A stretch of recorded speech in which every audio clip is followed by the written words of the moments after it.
hasratku, rinduku memuji, memuliakan. Shalom Bapak Ibu dan Saudara yang terkasih di dalam Tuhan kita Yesus Kristus. Dalam hal kita akan memperingati Jumat Agung, peristiwa kematian Kristus yang menjadi suatu sejarah besar di dalam kehidupan kita sebagai peristiwa dalam karya penebusan kita. Oleh sebab itu, saya akan membacakan ayatnya bagi kita. Dengarkan baik-baik. Dalam Matius pasal yang ke-27 mulai dari 51 sampai dengan 54, ayat 51 sampai dengan ayat yang ke-54. Demikian firman Tuhan.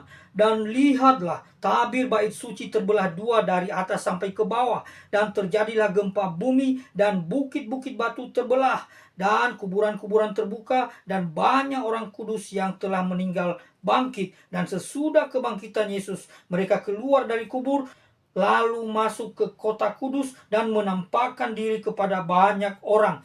Kepala pasukan dan prajurit-prajuritnya yang menjaga Yesus menjadi sangat takut ketika mereka melihat gempa bumi dan apa yang telah terjadi. Lalu berkata, sungguh ia ini adalah Anak Allah.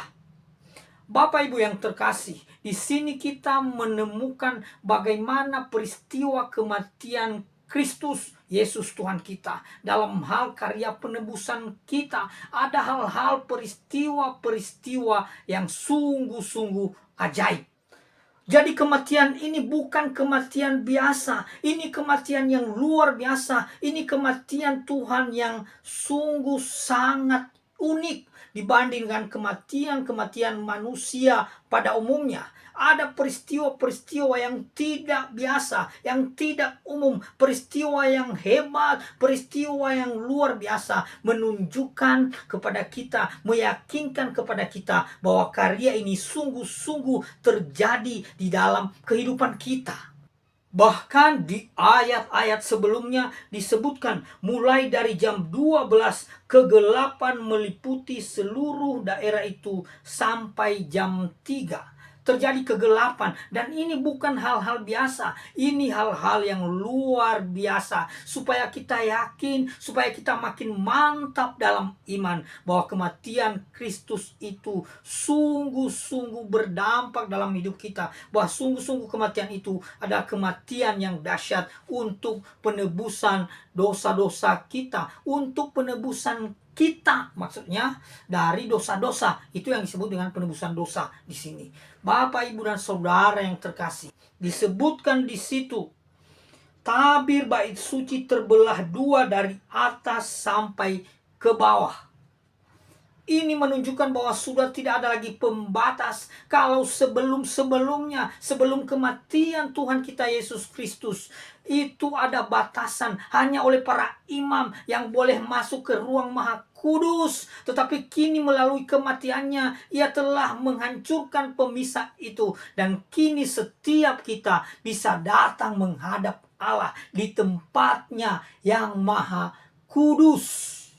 Amin Bapak Ibu. Ini terjadi sesuatu yang luar biasa.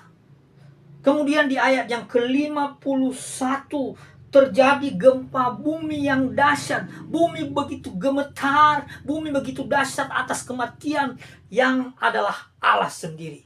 Dan bagaimana? Mana mungkin Allah mati? Nanti saya jelaskan bahwa kematian itu dijelaskan oleh para teolog sebagai keterpisahan dengan Allah. Namun di dalam teknisnya saya sampaikan bahwa cara kematian Kristus adalah dia menyerahkan nyawanya. Jadi beda. Dia menyerahkan nyawanya kepada Allah Bapa. Itu yang terjadi. Gempa bumi di pasal yang ke-27 ayat yang ke-51. Bukit-bukit batu terbelah menjadi dua. Ini peristiwa dahsyat, menunjukkan bahwa kematian ini kematian yang hebat melawan kuasa-kuasa kegelapan. Dan oleh kematian inilah dan kebangkitannya nanti menunjukkan ia telah melucuti kerajaan maut, mengalahkan kuasa kegelapan, mengalahkan kuasa setan dan iblis. Juga sekaligus memberikan pengampunan bagi dosa-dosa kita, memberikan kita suatu keselamatan yang pasti. Kemudian peristiwa ajaib yang ketiga, kita lihat di sini di ayat yang ke-52. Dan kuburan-kuburan terbuka dan banyak orang kudus yang telah meninggal bangkit. Banyak orang-orang percaya sejak dari perjanjian lama sampai pada masa Tuhan Yesus Kristus. Mereka bangkit dari kubur dan mereka pergi ke kota kudus, yaitu Yerusalem, memerintahkan kebenaran firman Tuhan. Ini suatu hal yang sangat dahsyat, sangat ajaib ya. Disebutkan di situ, dan sesudah kebangkitan Yesus, mereka pun keluar dari kubur, lalu masuk ke kota kudus dan menampakkan diri kepada banyak orang. Luar biasa bukan? Lalu kemudian di ayat yang ke-54 pasal 27 disebutkan di situ, kepala pasukan dan prajurit-prajuritnya yang menjaga Yesus menjadi sangat takut ketika mereka melihat gempa bumi dan apa yang telah terjadi, lalu berkata, sungguh ia ini adalah anak Allah.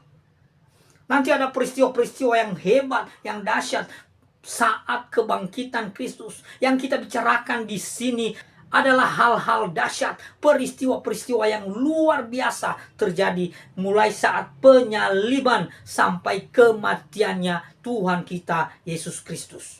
Amin Bapak Ibu. Masih tetap percaya, makin mantap dan yakin tentang penebusan, tentang keselamatan di dalam Kristus Yesus. Dia adalah sungguh-sungguh Allah yang telah mati bagi saya dan semua umat manusia yang percaya kepadanya. Penebusan ini bermaksud untuk keselamatan kita. Kematian ini bermaksud untuk kehidupan kekal bagi setiap orang yang percaya kepadanya. Diampuni dosanya oleh Allah karena dosa-dosa kita telah ditimpakan kepadanya di dalam kematian dan kebangkitannya. Amin Bapak Ibu. Ada lagi hal-hal yang terjadi. Nanti kalau kita lihat di kitab-kitab lain, disebutkan di situ lambung Tuhan Yesus ditikam keluar darah, membuktikan bahwa ia sungguh-sungguh telah disalibkan dan mati. Ini bukan cerita belaka, ini bukan rekayasa, ini sungguh-sungguh terjadi dan banyak orang menyaksikannya. Kemudian juga saat penyaliban ada tulisan di atas salib itu, Yesus Raja orang Yahudi. Ini sungguh-sungguh terjadi.